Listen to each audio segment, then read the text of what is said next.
Meus queridos amigos, pediram para eu gravar um vídeo tratando do questão da carne com ouro lá dos jogadores do Brasil, do cancelamento advindo da esquerda, da falta total e completa de coerência deles, tratando desse tipo de tema.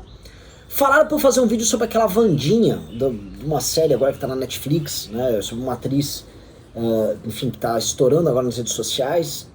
E também eu precisava falar muito do Elon Musk aqui com vocês, então eu vou misturar tudo, porque todos esses assuntos têm como ser misturados. Então roda a vinheta.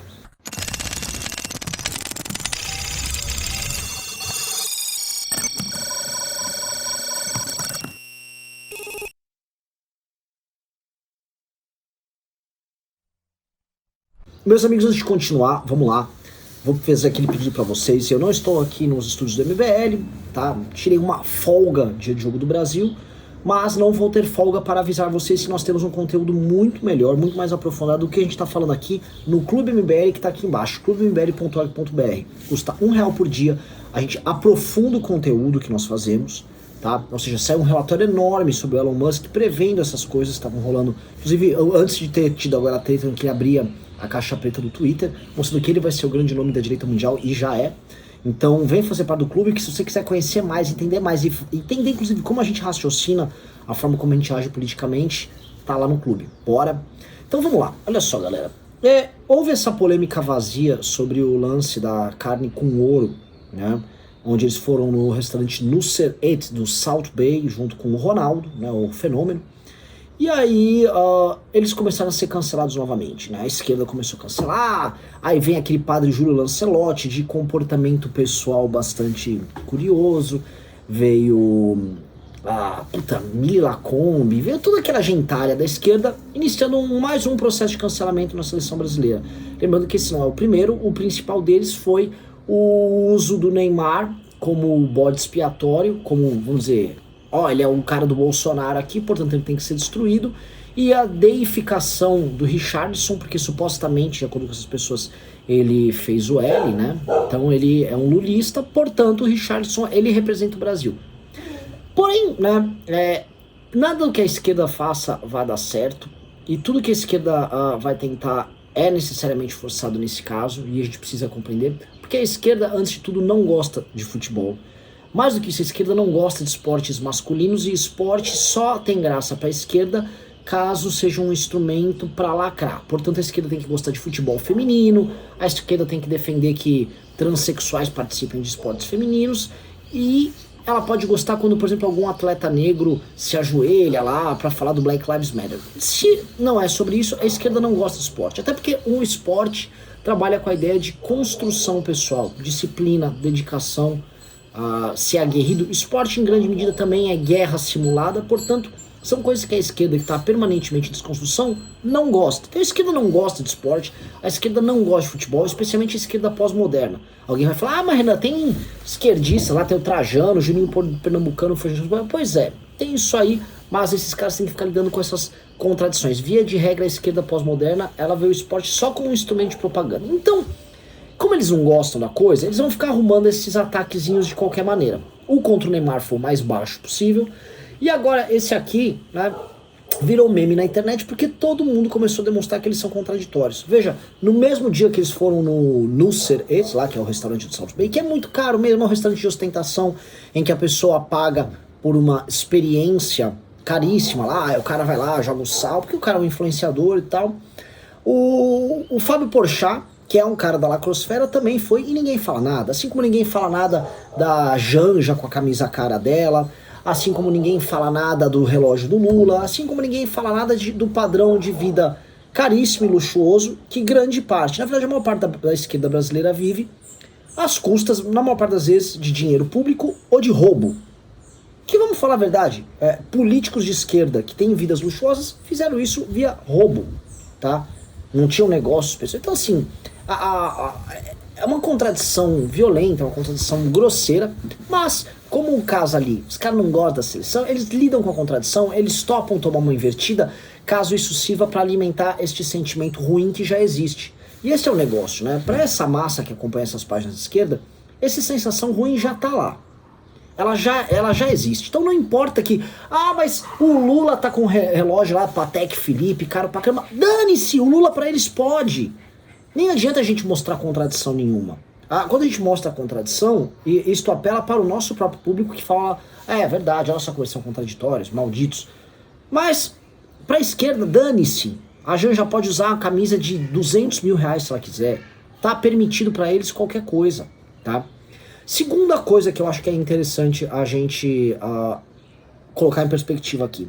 A esquerda também faz isso porque ela tá muito confiante. Toda vez que você sai de um processo eleitoral que envolve agora redes sociais, e a gente vai tendo esse padrão desde 2016, o lado vencedor sai reforçado. As bolhas dele, os seus influenciadores, a sua, vamos dizer assim, seu algoritmo estão quentes, né? Então, eles se sentem confiantes para cancelarem, para irem para cima de todo mundo. E o que acontece nesse tipo de momento, né? Olha só, eles tendem a imaginar que o clima eleitoral vai ser mantido por muito tempo, e aí eles conseguem, vamos dizer, mostrar as garras e mostrar quem eles realmente são com muita facilidade. Então, agora no pós-eleição, eles foram desde o cancelamento da Tebet, que é uma otária, uma idiota útil, que mereceu ser usada e merece ser expelida, aos liberais que foram participar do governo e que também tem que ser tirado sarro, que também eles têm que expelir. Aliás, essa gente tem que aprender, que são idiotas úteis para a esquerda, tá? Então, que usem e descartem e que saiam derrotados e sofridos, tá? E aí eles vão, até encontrarem um determinado adversário organizado, eles vão avançar. E vão avançar, e se eles forem bem organizados, eles podem avançar bastante por bastante tempo, tá? E eis aqui, prestem atenção, o grande fracasso do Bolsonaro. Porque quando o Bolsonaro chegou ao poder... Helicóptero aí passando para dentro. Porque quando o Bolsonaro chegou ao poder, ele chegou com essa mesma força. Só que essa mesma força parou de ser canalizada para um processo de mudança dentro da sociedade brasileira e foi canalizado exclusivamente ao culto à personalidade do Bolsonaro e à defesa dos filhos dele. Por isso que o governo dele fracassou. Eu não imagino a esquerda fracassando nesse ponto. E aí cabe ao nosso lado se reforçar e se organizar em redes sociais e na política para isso, tá? Mas aí entra o problema e aí a gente vai entrar nos outros elementos, tá? A gente viu agora uma polêmica envolvendo a Wandinha, a atriz que fez isso, que eu não lembro o nome, aí o editor vai botar na tela, que ela tá divulgando lá aquele Planned Parenthood, que é uma ONG norte-americana que fica financiando aborto e causa abortista ao longo dos Estados Unidos inteiro, e tem a ação e atuação já em outros países, inclusive na Argentina, e que muita gente não duvida que vai ser trazida pelo governo Lula pro Brasil, tá? Porque eles não fazem apenas abortos e tal, eles difundem isso.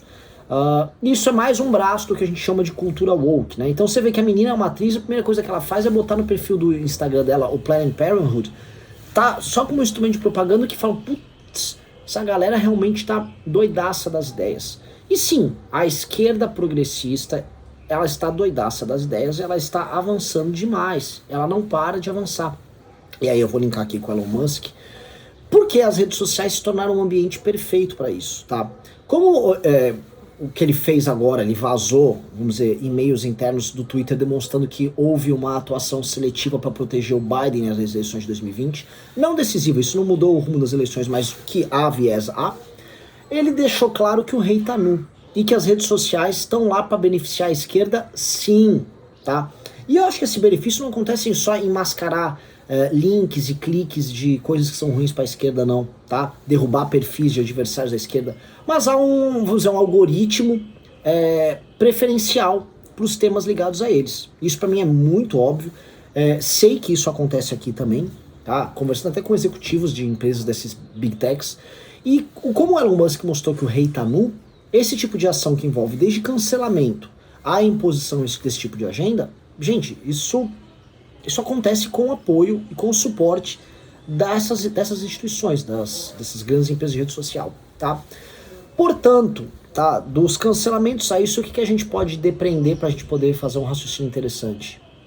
A gente vai precisar entrar na disputa no assunto da regulamentação das redes sociais.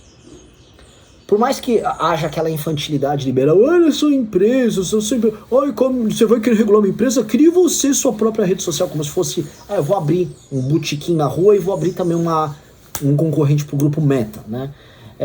E como isso mexe com soberania nacional, com formação da opinião das pessoas, hoje em dia com a sexualidade das pessoas, hoje em dia você consegue manipular o debate público num determinado país, achar que essas empresas não têm que passar por uma regulamentação é infantil. E mais, o Congresso Nacional tem, vamos dizer assim, representatividade no campo da direita com bancadas como a do agro e evangélica grandes o suficiente para poder participar desse debate de forma dura e madura.